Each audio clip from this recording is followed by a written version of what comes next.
In the frozen winter of 1942, as German forces staggered backward from the gates of Moscow in their first major defeat of the Second World War, an extraordinary event unfolded thousands of miles away that would forever link the Soviet dictator Joseph Stalin to the indigenous peoples of North America. On a cold February day, representatives of 27 Native American tribes gathered to make a decision that seemed to defy all logic of geopolitics and cultural distance. They chose to honor the man in the Kremlin, the architect of Soviet terror and industrialization, as their honorary chief. This was not mere symbolism or wartime propaganda. This was a genuine expression of admiration from peoples who had themselves survived centuries of colonial violence and forced displacement. Now looking across the ocean at what they perceived as a warrior who had achieved the impossible. To understand how Stalin became an honorary chief of the American Indian Confederation, we must first grasp the seismic shock that the Battle of Moscow sent through the world in late 1941 and early 1942. Since June 22, 1941, when Operation Barbarossa launched 3 million German and Axis troops across the Soviet border, the Wehrmacht had seemed unstoppable. Army Group Center had torn through Soviet defenses, encircling entire armies, capturing millions of prisoners, and advancing at a pace that suggested the complete collapse of the Soviet Union was merely weeks away. By October 1941, German reconnaissance units could see the spires of the Kremlin through their binoculars. The Soviet government evacuated key ministries to Kuibyshev on the Volga. Foreign diplomats fled Moscow. Panic gripped the capital as rumors spread that Stalin himself had abandoned the city. But Stalin remained. On November 7, 1941, as German artillery could be heard in the distance, he stood atop Lenin's mausoleum and reviewed the traditional military parade marking the anniversary of the Bolshevik Revolution. Troops marched through Red Square and proceeded directly to the front lines, some only 30 kilometers away. It was an act of defiance that resonated far beyond the Soviet Union's borders. Here was a leader refusing to yield his capital even as the most powerful military machine ever assembled bore down upon it. The symbolism was not lost on observers around the world, particularly those who understood what it meant to face an existential threat to one's very existence. The Soviet counteroffensive began on December 5, 1941. General Georgy Zhukov, having been recalled from Leningrad to coordinate Moscow's defense, unleashed fresh Siberian divisions that had been held in reserve against a possible Japanese attack in the Far East. These were troops accustomed to winter warfare, equipped with white camouflage, skis, and the kind of grim determination that comes from defending one's homeland. The temperature had plummeted to minus 40 degrees Celsius. German vehicles wouldn't start. German weapons froze. German soldiers, still wearing summer uniforms because Hitler had expected the campaign to end before winter, died by the thousands from frostbite and exposure. The Red Army drove the Wehrmacht back between 100 and 250 kilometers along a front stretching nearly 1,000 kilometers. For the first time since 1939, German forces were in full retreat. News of this victory spread across the globe with electrifying speed. In Britain and the United States, both now allied with the Soviet Union following Pearl Harbor and Germany's declaration of war on America, the Battle of Moscow was celebrated as proof that Hitler could be defeated. In occupied Europe, resistance movements took heart, and in the reservations and communities of Native Americans across North America, the news resonated with particular intensity. Here were people who had their own long history of asymmetric warfare against technologically superior invaders. The tactics of the Red Army, drawing the enemy deep into hostile territory, stretching supply lines to the breaking point, using knowledge of terrain and climate as weapons. These were strategies that echoed the warfare of the Plains Indians, the Apache, the Seminole. The Soviet defense of Moscow was not just a military victory. It was a validation of a certain kind of warfare, a certain kind of resistance that indigenous peoples understood in their bones. The American Indian Confederation was not a traditional tribal organization, but rather a pan-tribal alliance that had emerged in the early 20th century as Native American leaders sought to create unified political representation. By 1942, it claimed to represent 27 tribes spanning the United States, Canada, and Central America. This was the era of the Indian New Deal under Commissioner of Indian Affairs, John Collier, who had reversed decades of forced assimilation policies and sought to restore tribal sovereignty and cultural practices. There was a renewed sense of indigenous political consciousness, a growing network of intertribal communication, and an increasing engagement with global affairs. Native Americans were serving in the United States military, in numbers disproportionate to their population. Navajo code talkers would become legendary in the Pacific Theater. Comanche, Choctaw, and other tribal languages would be used as unbreakable codes. Indigenous soldiers were proving their warrior traditions remained very much alive. It was in this context that tribal leaders gathered in February 1942 to discuss how to honor those they saw as exemplary warriors in the global struggle against fascism. Several candidates were considered for the honor of being named honorary chief. The details of these deliberations remain fragmentary in the historical record, but what is clear is that Stalin emerged as the chosen figure. The stated reason was explicit and unambiguous. He was recognized as an outstanding warrior for the successful completion of the difficult year of 1941 by the Red Army. The Native American leaders were not honoring Stalin's political ideology or his domestic policies, about which they likely knew little. They were honoring what they perceived as military genius and indomitable will in the face of an invasion that threatened to exterminate an entire people. The irony of this choice would only become fully apparent decades later. Stalin was himself responsible for the deportation and cultural destruction of numerous indigenous peoples within the Soviet Union. The Chechens, Ingush, Crimean Tatars, Kalmyks, Karachais, Balkars, and others were forcibly removed from their ancestral lands during the war years, accused of collective collaboration with the Germans. Entire nations were loaded onto cattle cars and shipped to Kazakhstan and Siberia, where tens of thousands died from starvation, disease, and exposure.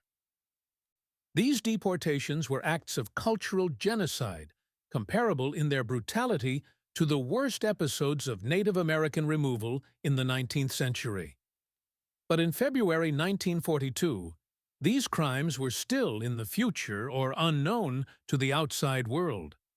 What the American Indian Confederation saw was a leader who had stopped Hitler at the gates of his capital. The ceremony itself took place with careful attention to tradition and protocol.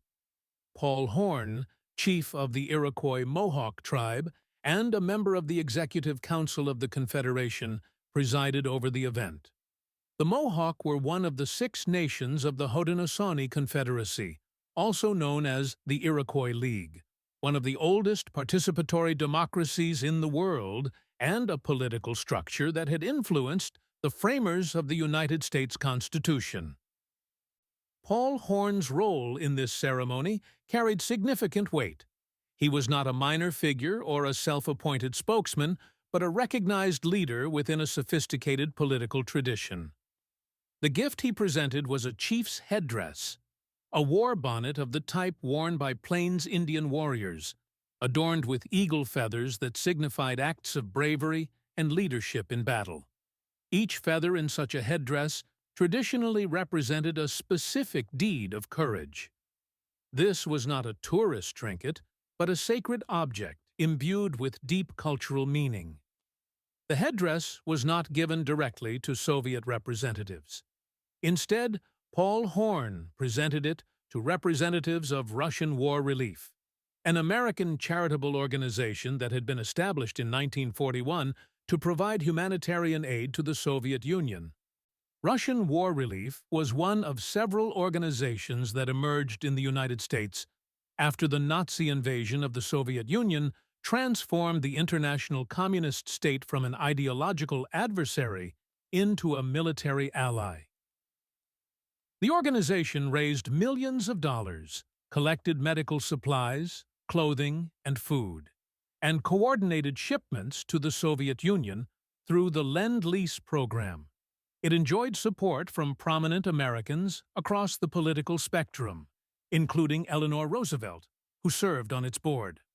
The organization served as a conduit between American civil society and the Soviet war effort, and it was through this channel that the Mohawk chief's headdress would make its journey to Moscow. The logistics of getting a ceremonial headdress from North America to the Soviet Union in the middle of the Second World War were not trivial. Transatlantic shipping was under constant threat from German U-boats. The Arctic convoys to Murmansk and Arkhangelsk suffered horrific losses. The southern route through Iran was long and complicated, but the headdress made the journey, arriving in Moscow sometime in 1942.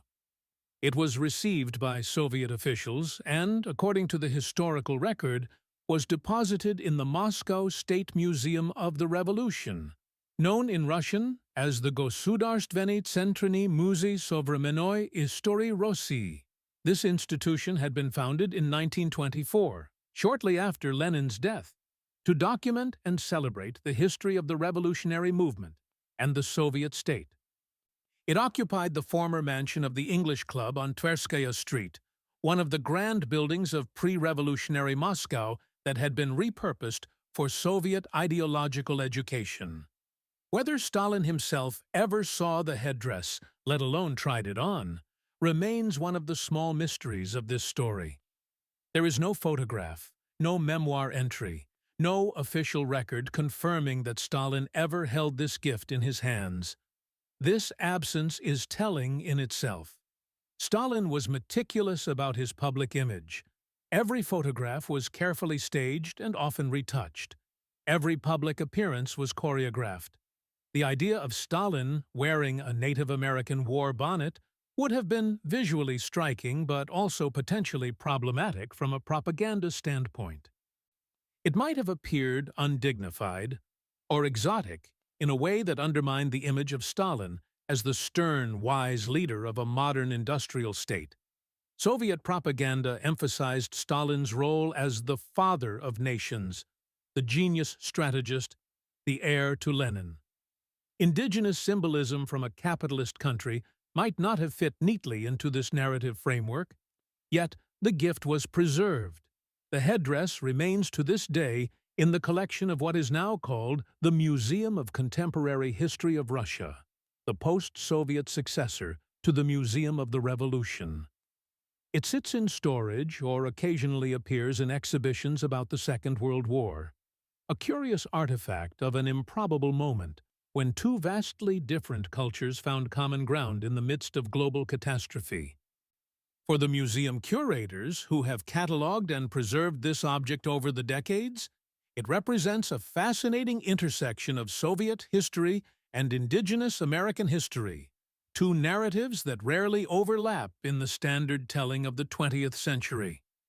The story of Stalin's honorary chieftainship must also be understood in the broader context of Soviet nationalities policy and the way the Soviet Union presented itself to colonized and indigenous peoples around the world.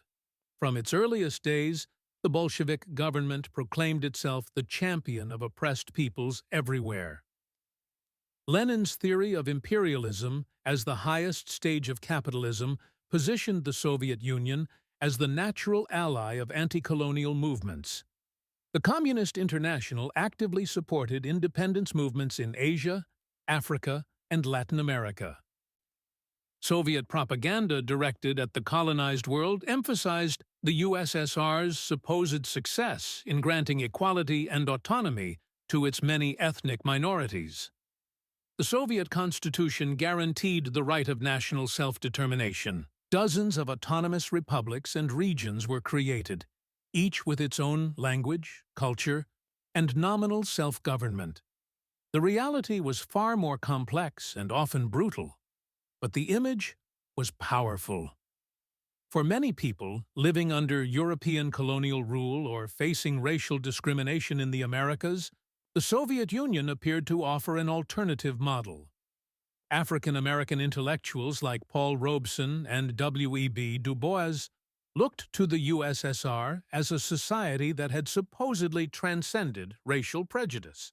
When Native American leaders honored Stalin, they were participating in this broader pattern of colonized and marginalized peoples, seeing the Soviet Union as a potential ally or model.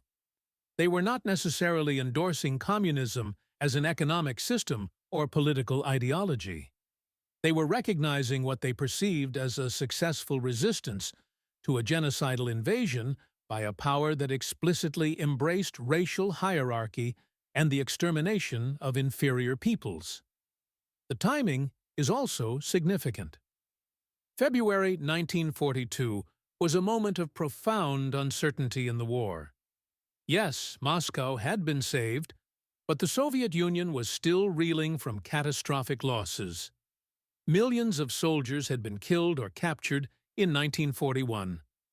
Vast territories including Ukraine, Belarus, and the Baltic states were under German occupation. Leningrad was besieged and starving. The spring and summer of 1942 would bring new German offensives toward the Caucasus oil fields and Stalingrad. The ultimate outcome of the war was far from certain. In this context, gestures of solidarity and recognition from abroad carried real psychological and political weight. The Soviet propaganda apparatus certainly would have made use of the story of Native Americans honoring Stalin, presenting it as evidence of global support for the Soviet cause. After the war, as the Cold War descended and the United States and Soviet Union became adversaries, the story of Stalin's honorary chieftainship faded from public memory in both countries. In the United States, the brief period of Soviet-American alliance was quickly forgotten or reframed as a necessary evil. Russian war relief and similar organizations came under suspicion during the McCarthy era. Many of their leaders and supporters were investigated for communist sympathies. The idea that Native Americans had honored Stalin became an embarrassing footnote, if it was remembered at all. In the Soviet Union, Stalin's cult of personality reached its zenith in the late 1940s, before his death in 1953.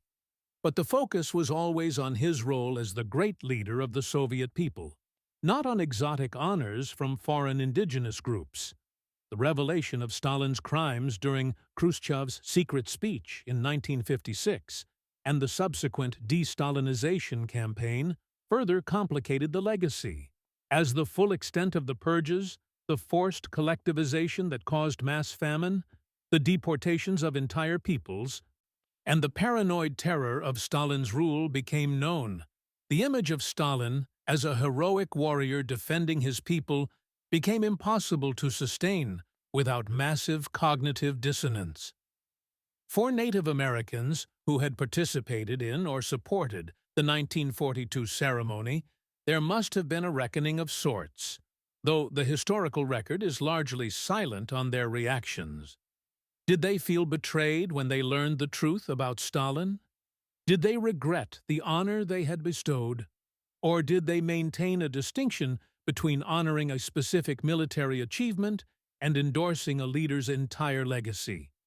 These questions touch on larger issues about how we understand historical actors and their decisions. The Native American leaders who chose to honor Stalin in 1942 were operating with limited information in the midst of a global crisis.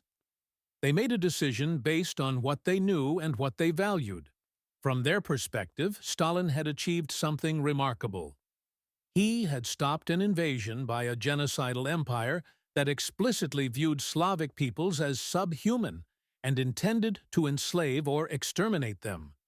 This resonated with peoples who had themselves been subjected to genocidal policies and who understood the existential stakes of such conflicts. The fact that Stalin was himself a mass murderer and an oppressor of indigenous peoples within his own empire does not negate the genuine admiration that the Battle of Moscow inspired, but it does reveal the tragic ironies that pervade 20th century history. The headdress in the Museum of Contemporary History of Russia stands as a material reminder of these complexities. It is an artifact that connects the indigenous Americas with the Soviet Union, two histories that are usually studied in complete isolation from each other. It reminds us that the Second World War was truly a global conflict that created strange alliances and unexpected resonances across vast cultural divides. It also reminds us that historical actors in one part of the world were watching and interpreting events in other parts of the world through their own cultural lenses and historical experiences. The Native American leaders who saw Stalin as an outstanding warrior were not naive or misinformed in any simple sense.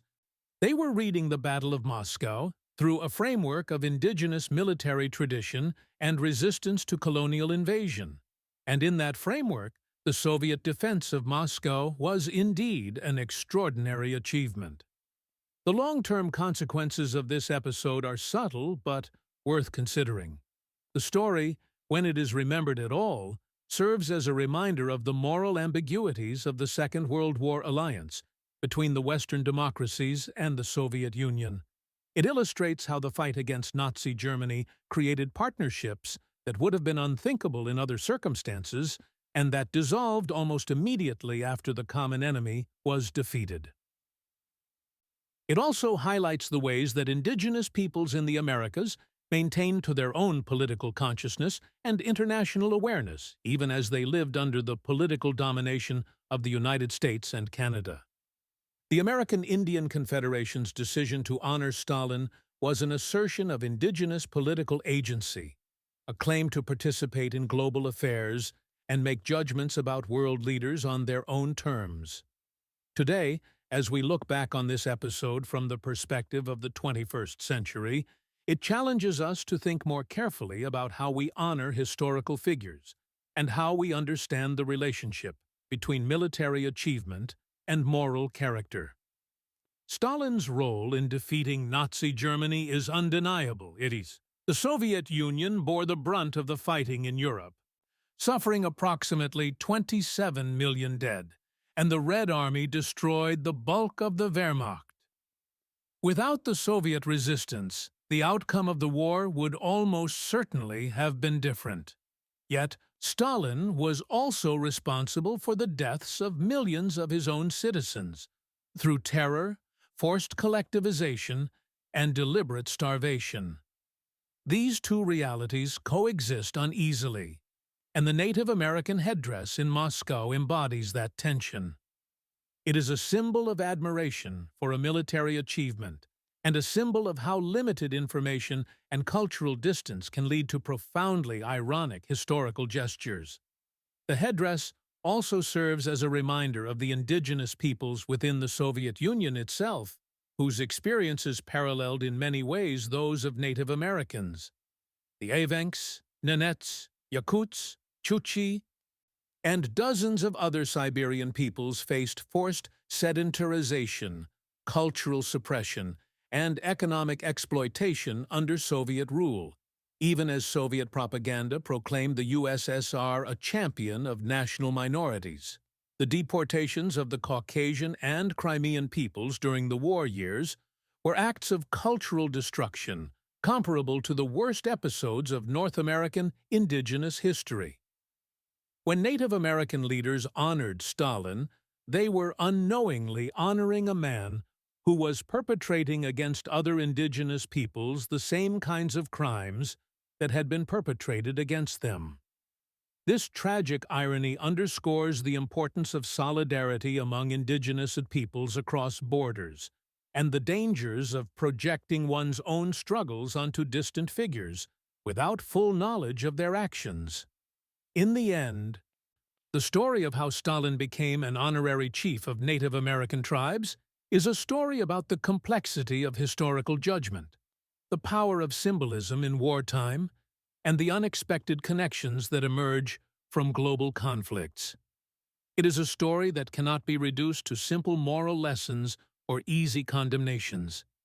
It requires us to hold multiple truths simultaneously: that the Soviet defense of Moscow was a genuine military achievement that inspired people around the world, that Native American leaders had their own valid reasons for recognizing that achievement, and that Stalin was nevertheless one of history's greatest mass murderers whose legacy is one of terror and oppression. The headdress in Moscow, gathering dust in a museum storage room or displayed behind glass for curious visitors, embodies all of these contradictions. It is a material trace of a moment when indigenous warriors from across the ocean saw in a Soviet dictator a reflection of their own traditions of resistance, and in doing so created one of the strangest and most thought-provoking episodes in the intertwined histories of the 20th century.